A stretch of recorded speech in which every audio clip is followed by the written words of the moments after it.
আসসালামু আলাইকুম প্রিয় শিক্ষার্থীরা, আশা করি সবাই ভালো আছো। আজ আমরা অষ্টম শ্রেণীর ষান্মাসিক মূল্যায়ন পরীক্ষা 2024 গণিত যে পরীক্ষাটা আমাদের অনুষ্ঠিত হতে যাচ্ছে 22 জুলাই 2024। অষ্টম শ্রেণীর যে অর্ধবার্ষিক পরীক্ষার জন্য সিলেবাসটা নির্ধারণ করা হয়েছে সরকার থেকে, সেটা হচ্ছে আমাদের পেজ 1 থেকে 124। পরীক্ষাটা হবে 5 ঘন্টা ব্যাপী, তার মধ্যে 2 ঘন্টা হবে আমাদের লিখিত এবং 3 ঘন্টা হবে আমাদের প্র্যাকটিক্যাল।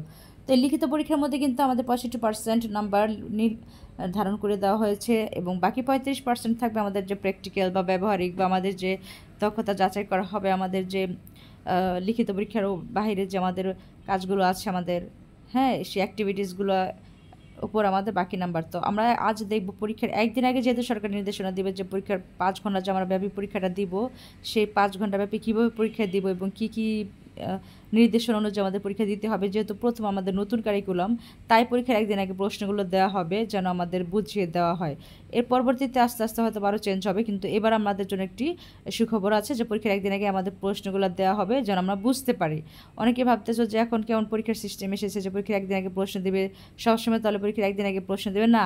পরীক্ষার একদিন আগে প্রশ্ন দেবে না, যেহেতু নতুন কারিকুলাম আমাদের টিচারদেরকে এবং স্টুডেন্টদেরকে আমাদের সবার জন্য নতুন, তাই সবাইকে বোঝার জন্য এভাবে দেওয়া হচ্ছে।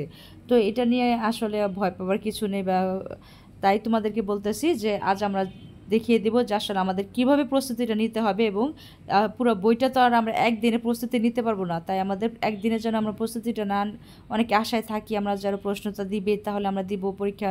না, এটা সম্ভব না, কারণ প্রত্যেকটা সাবজেক্টের এতগুলো অধ্যায়, আর এটা তো গণিতে এতগুলো অঙ্ক একদিনে কীভাবে করবো। যদি আগে থেকে আমরা অঙ্কগুলো শিখে রাখি, রিভাইজ করি, তখন আমরা একদিন আগে দেখলাম যে হ্যাঁ এটা আসছে, আমি তো অঙ্কটা পারি, এই কয়েকটা অঙ্ক আবার ভালো করে করি, তখন গিয়ে আমরা ভালো করে অঙ্কটা করতে পারবো এবং পরীক্ষার মধ্যে ভালো একটা মার্ক উঠাতে পারবো। তো আশা করি তোমরা বুঝতে পারছো। তো সেই বিষয়টা নিয়ে আজ আমাদের ভিডিওটি তৈরি করা। তো দেখো, যেহেতু আমাদের নির্ধারণ করে দেওয়া হয়েছে 1 থেকে 124 পেজ পর্যন্ত, তাহলে আমরা দেখি আমাদের প্রথমে অভিজ্ঞতার শিরোনামগুলো কী কী। প্রথম অধ্যায় হচ্ছে গাণিতিক অনুসন্ধান নিয়ে 1 থেকে 24 পেজ। দেন দৈনন্দিন কাজে বাস্তব সংখ্যা, এটা হচ্ছে 25 থেকে 46 পেজ। দেন হচ্ছে আমাদের ঘনবস্তুতে দ্বিপদী ও ত্রিপদী রাশি খুঁজে, এটা হচ্ছে 47 থেকে 70। দেন হচ্ছে ক্ষুদ্র সঞ্চয় ভবিষ্যৎ গড়ি, এই অধ্যায় থেকে হচ্ছে আমাদের 71 থেকে 92 পর্যন্ত। দেন হচ্ছে জমির নকশা ত্রিভুজ ও চতুর্ভুজ, এটা হচ্ছে 93 থেকে 124 পেজ পর্যন্ত। তো এই পর্যন্ত কিন্তু আসলে আমাদের পরীক্ষাটা হতে যাচ্ছে। তো আমরা এর মধ্যে কী কী কাজ করতে হবে সেগুলো আমরা আজ এখানে দেখিয়ে দিব। দেখো, আজ আমরা আমাদের এই মূল্যায়ন পরীক্ষার জন্য যে নির্দেশিকাটা, সেটা কিন্তু এটার সাথে কিন্তু আমরা সবাই পরিচিত আছি। তোমরা অনেকে বলো যে এটার উত্তরটা দিতে, আসলে এটার উত্তর হচ্ছে আমাদের মূল বইয়ে যে আমাদের কোন পেজগুলো আসলে যে কাজগুলো, একক কাজ, দলগত কাজ, এই কাজগুলো আসলে আমাদের এখানে করতে হয়। তো আমরা অবশ্যই আসলে ভালো করে যদি চেষ্টা করি, আমরা কিন্তু এই বিষয়গুলো একটু পড়লে আমরা সেখান থেকে আমাদের বইয়ের থেকে উত্তরগুলো খুব ইজিলি আমরা কমপ্লিট করতে পারবো। আসলে এটা হচ্ছে নির্দেশনা যে এই পেজগুলো ইম্পর্ট্যান্ট, হ্যাঁ এই পেজের এই অনুসন্ধান বা এই একক কাজ ইম্পর্টেন্ট, আসলে সেগুলো এখানে আলোচনা করা হয়েছে। যেমন পৃষ্ঠা 3 ও 4 কাজের 1 থেকে 5 পর্যন্ত ধাপগুলো সম্পন্ন উপস্থাপন করার সময় বিভিন্ন গাণিতিক অনুসন্ধান প্রক্রিয়া পরিকল্পনা করা। পৃষ্ঠা 7 ও 19 একক কাজ সম্পন্ন উপস্থাপন করার সময় বিভিন্ন গাণিতিক অনুসন্ধান প্রক্রিয়া পরিকল্পনা করা। ঠিক আছে। তারপর দেখো, পৃষ্ঠা 12 থেকে 17 দলগত অনুসন্ধান করার সময় বিভিন্ন গাণিতিক অনুসন্ধান প্রক্রিয়া পরিকল্পনা করা। পৃষ্ঠা 23 জোড়ায় কাজ সম্পন্ন ও উপস্থাপন করার সময় গাণিতিক অনুসন্ধানে তথ্যের উৎস সঠিকভাবে চিহ্নিত করা। পৃষ্ঠা 5 ও 6 কাজের 6, 7 এবং 8 নং ধাপগুলো সম্পন্ন ও উপস্থাপন করতে গাণিতিক অনুসন্ধান প্রক্রিয়া এবং প্রাপ্ত বিভিন্ন সমাধানকে কী করতে হবে, ক্রিটিক্যালি ও মুক্ত মনে যাচাই করতে হবে। আসলে এই যে পৃষ্ঠা 11 কাজ গাণিতিক অনুসন্ধান জরুরি কেন, এই বিষয়গুলো আসলে এখানে বলা আছে, দেখো খুব সুন্দর করে। তারপর পৃষ্ঠা 12 থেকে দেখো 17 দলগত কাজ অনুসন্ধান যে সম্পূর্ণ উপস্থাপন করতে হবে, সেই গাণিতিক অনুসন্ধান প্রক্রিয়া ও প্রাপ্তি বিভিন্ন ক্রিটিক্যালি, দেখো এই যাচাইগুলো আসলে উল্লেখ করা হয়েছে। তারপর দেখো এখানে আছে পৃষ্ঠা 12 থেকে 17 দলগত অনুসন্ধান সম্পূর্ণ উপস্থাপন করতে সমস্যাটাকে কীভাবে গাণিতিক সম্পর্কের মাধ্যমে প্রকাশ করা হয়। আর তারপরে পৃষ্ঠা 12 থেকে 17 দলগত অনুসন্ধান সম্পন্ন উপস্থাপন করতে প্রদত্ত ঘটনাবলীর প্যাটার্ন পর্যবেক্ষণ করে বিমূর্ত রাশিতে প্রকাশ করা। তো দেখো, এখান থেকে আমি তোমাদের বইয়ের থেকে দেখিয়ে দিব, তাহলে তোমাদের সুবিধা হবে। আমি শুধু এখানে এক নজরে পেজগুলো বলে দিচ্ছি, এর উত্তরগুলো আমি বইয়ের থেকে দেখিয়ে দিব। উত্তর বইয়ের থেকে তোমাদের সমাধানগুলো সেখান থেকে আমি দেখিয়ে দিচ্ছি। দেখো, শিক্ষক শিক্ষার্থীর যে আচরণ বা কাজ দেখে মাত্রা নিরূপণ করা যেতে পারে। আর এই পেজগুলো হচ্ছে 31, 36, 38, 39, 40, 42, 44 পৃষ্ঠার একক কাজ সম্পন্ন করতে মানসাঙ্ক, লিখিত ও ডিজিটাল কৌশল সমন্বয় করা। তারপর দেখো ছক আছে আমাদের 2.1 পূরণ, এবং এটা কিন্তু ইম্পর্টেন্ট এই ছকগুলো যেখানে উল্লেখ করা থাকে। এবং পৃষ্ঠা 28, 36, 38, 39, 41 পৃষ্ঠার একক কাজগুলো সম্পন্ন করতে প্রাক্কলন ও গণনার দক্ষতা ব্যবহার করা। তো দেখো এখানে আমাদের যে ব্যবহারিক কাজগুলো আছে, হ্যাঁ, এই দক্ষতা ব্যবহার এগুলোতে কিন্তু আমাদের প্র্যাকটিক্যাল পরীক্ষা আছে, যেখানে 35% নাম্বার থাকবে। আবার পেজ 36, 38, 39, 40, 42, 44 পৃষ্ঠায় যে নির্দেশিত কাজগুলো সম্পন্ন করতে বিভিন্ন গাণিতিক অনুসন্ধানগুলো আছে, সেই প্রক্রিয়াও আমাদের কি পরিকল্পনা করতে হবে, ঠিক আছে। তারপরে দেখো আরেকটা আছে 36 পৃষ্ঠার একক কাজ এবং অনুশীলনী 8 ও 9 নম্বর পৃষ্ঠা 46, হ্যাঁ, এটার সমস্যা সমাধান করতে হবে আমাদের, যে এটার মধ্যে যে সমস্যাটা আছে সেই সমাধানটা গাণিতিক অনুসন্ধান প্রক্রিয়া এবং প্রাপ্ত বিভিন্ন সমাধানকে ক্রিটিক্যালি ও মুক্ত মনে যাচাই করতে হবে। তো দেখো এখানে কিন্তু পেজগুলো উল্লেখ করা আছে, তো আমরা দেখে নিই তোমাদেরকে একটু। দেখো খুব সুন্দর করে কিন্তু পেজগুলো উল্লেখ করা আছে। তোমরা অনেকে এগুলোর উত্তর খুঁজেছো, যেগুলো উত্তর করে দেন, এগুলোর উত্তরগুলো কিন্তু আমাদের বইয়ে যে আমরা পূরণ করেছি না, সেগুলোই কিন্তু দেখো একদম এখানে দেখো পেজগুলো আছে 49, 49, 51, তারপরে 51 পেজে 3.2 ছক পূরণটা আছে, তারপরে 52 পৃষ্ঠা আছে, তারপরে 59 পৃষ্ঠার ছক 3.3 পূরণ, তারপরে 60 থেকে 61 পৃষ্ঠার দলগত কাজ প্রজেক্ট ওয়ার্কটা, সেটা এটা কিন্তু অনেক ইম্পর্টেন্ট। তারপরে 67 পৃষ্ঠার ছক 3.4 পূরণের বাস্তব সমস্যাকে গাণিতিক সম্পর্কে প্রকাশ করা। এই বিষয়গুলো কিন্তু আমাদের খুব ভালো করে শিখতে হবে। আগে তোমরা এগুলো উত্তর বলতে, যে উত্তর আসলে উত্তর বলতে এগুলো বইয়ের যে সমাধানগুলো আমাদের বেশি বেশি করতে হবে, ইম্পর্টেন্ট সেই বিষয়গুলো আসলে এখানে আমাদের দেখানো হয়েছে। এই নির্দেশনা বা মূল্য নির্দেশক যে আছে সেটার অনুযায়ী। তো আমাদের যে কাজগুলো করতে হবে, এই পেজগুলো যে উল্লেখ করেছে, ঠিক আছে, যে 51 পেজ, 64 পেজ, এর আগে কিছু পেজ আমি আলোচনা করেছি। তো এই পেজ অনুযায়ী আসলে তোমাদেরকে এই কাজগুলো করতে হবে, ঠিক আছে। এই পেজ অনুযায়ী তোমাদের ভালো করে তোমাদের এই অঙ্ক বইটা মোটামুটি একটি ধারণা বা তোমাদের আয়ত্ত, বেশি বেশি অঙ্ক কষলে কিন্তু মোটামুটি তোমাদের একটি ভালো একটা নাম্বার পাওয়ার, প্লাস তোমাদের একদম খুব ভালোভাবে পরীক্ষার মধ্যে দক্ষতা যাচাইটা তোমাদের খুব ভালো করে হয়ে যাবে যদি একটু প্র্যাকটিস করে, বেশি বেশি করে। প্র্যাকটিসের উপর কোনো কথা নেই, অঙ্ক যত কষবে তত অঙ্ক ভালো করবে, ঠিক আছে। এই দেখো যেহেতু আমাদের 112 পেজ পর্যন্ত বলা হয়েছে, তাহলে আমরা 112 পেজ পর্যন্তই থাকবো, ঠিক আছে, এর বাইরে আর যাবো না আমরা। তো এর মধ্যেই যে আমাদের ছকগুলো আছে, যেমন এই যে এখানে দেখো 96 থেকে 98 পৃষ্ঠার একক কাজে ছক 5.1, এই যে এই পর্যন্তই। তো দেখো আমরা কিন্তু আমাদের প্রথম অধ্যায়ে এই কাজগুলো সবাই করেছিলাম। অনুমান করে বলো দেখি, এই যে সংখ্যাগুলো যোগ অথবা বিয়োগ চিহ্ন বসানো, এই যে বিয়োগ চিহ্ন বসে কিন্তু আমরা অনেকগুলো অঙ্ক কষেছি। তো এই অঙ্কগুলো আসলে আমাদের করতে হবে খুব ভালো করে। তারপর এখানে আনসার হয়েছিল 16, ঠিক না, এখানে আনসারটা হয়েছিল 16। তো তোমরা এইভাবে অঙ্কগুলো খুব ভালো করে করেছো আমি জানি, এখন শুধু একটু বেশি বেশি প্র্যাকটিস করো, প্র্যাকটিসের উপর কোনো কথা নেই, ঠিক আছে। তারপর এখানে দেখো পরীক্ষা করে দেখো কি কি সমস্যা হয়েছিল পরীক্ষা করার সময়, সে বিষয়গুলো বৈশিষ্ট্যগুলো লিখতে বলা হয়েছে। তারপর এখানে বলা হয়েছে তোমার খুঁজে পাওয়া সবচেয়ে মজার 6টি বৈশিষ্ট্য নিচে ফাঁকা করে লেখো। এগুলো কিন্তু অনেক মজার পড়া এবং খুব আনন্দের পড়া, তো এগুলো তোমরা এভাবে পর্যায়ক্রমে বই থেকে পড়ে নেবে। তারপর দেখো মিল অমিল, এই যে মিল অমিল এই বিষয়গুলো খুব ভালো করে তোমার প্র্যাকটিস করবে। তারপর দেখো কাজ 4টি ক্রমিক সংখ্যার মধ্যে বিভিন্ন যোগ এবং বিয়োগ চিহ্ন। তো দেখো এই ছকগুলো কিন্তু উল্লেখ করা আছে, যে ছকগুলো উল্লেখ করা থাকে ছকগুলো কিন্তু আমাদের খুবই ভালো করে ছকগুলো কমপ্লিট করতে হবে। তারপর দেখো বৈশিষ্ট্যের পুনরাবৃত্তি থেকে প্যাটার্ন, এটাও তোমরা ভালো করে শিখবে। তারপরে এই ছকগুলো আশা করি তোমরা সবাই খুব ভালো করে পূরণ করেছো, এখন শুধু একটু প্র্যাকটিস করতে হবে।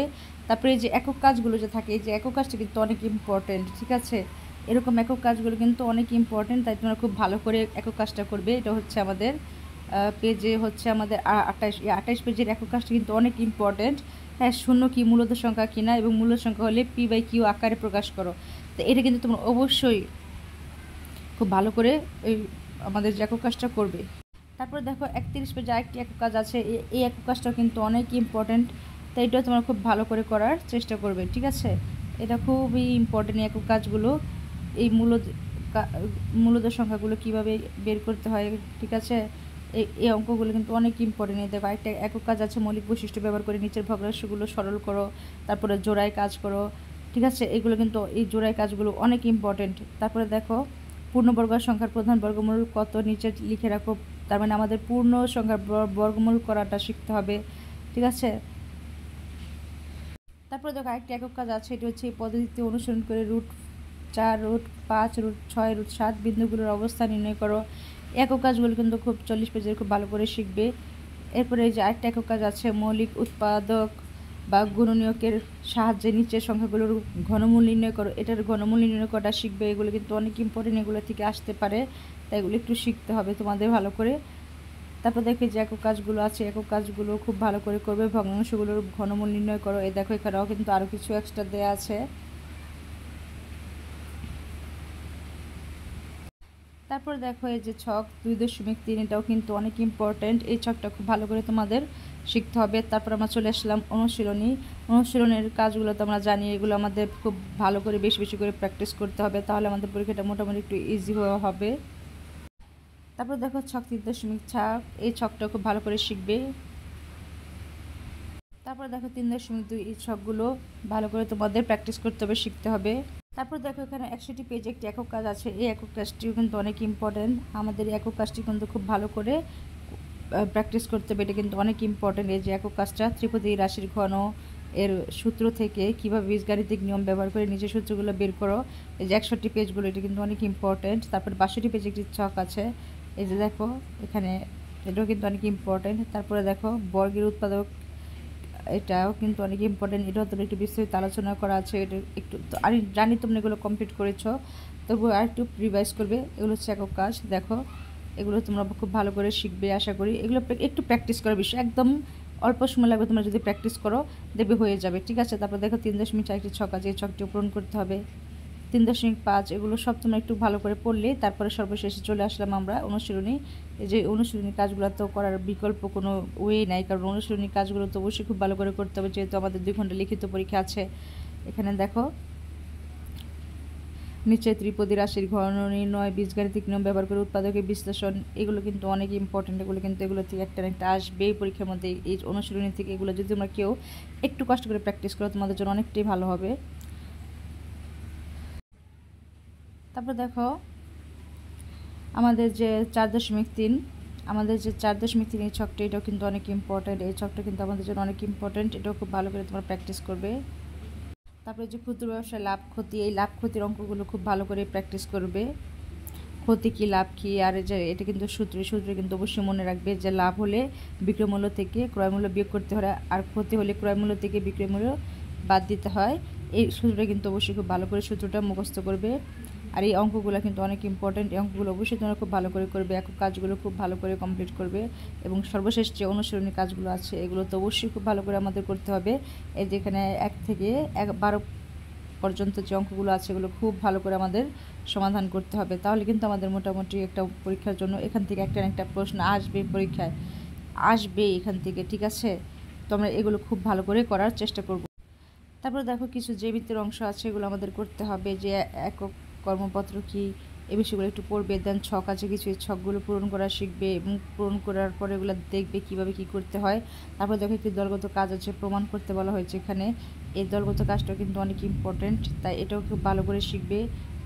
এই দলগত কাজটা কিন্তু অনেক ইম্পর্টেন্ট। এরপর 105 পেজের যে একক কাজটা আছে, এটাও কিন্তু অনেক ইম্পর্টেন্ট। জ্যামিতি যেহেতু আমাদের জ্যামিতি অংশ থেকেও থাকবে পরীক্ষায়, তাই একটু খুব ভালো করে এগুলো প্র্যাকটিস করতে হবে। জ্যামিতি অংশ ছাড়া তো আর অঙ্ক হয় না, ঠিক না। জ্যামিতি অংশ, বীজগণিত, এগুলো থেকে কিন্তু আমাদের পরীক্ষাগুলো হবে, তো তোমরা এগুলো একটু প্র্যাকটিস করে বেশি বেশি, তাহলে কিন্তু আমাদের কমপ্লিট হয়ে যাবে। এই যে ছকগুলো 5.6 যে প্রশ্ন উত্তর, এগুলো কিন্তু অবশ্যই খুব ভালো করে তোমরা কমপ্লিট করবে।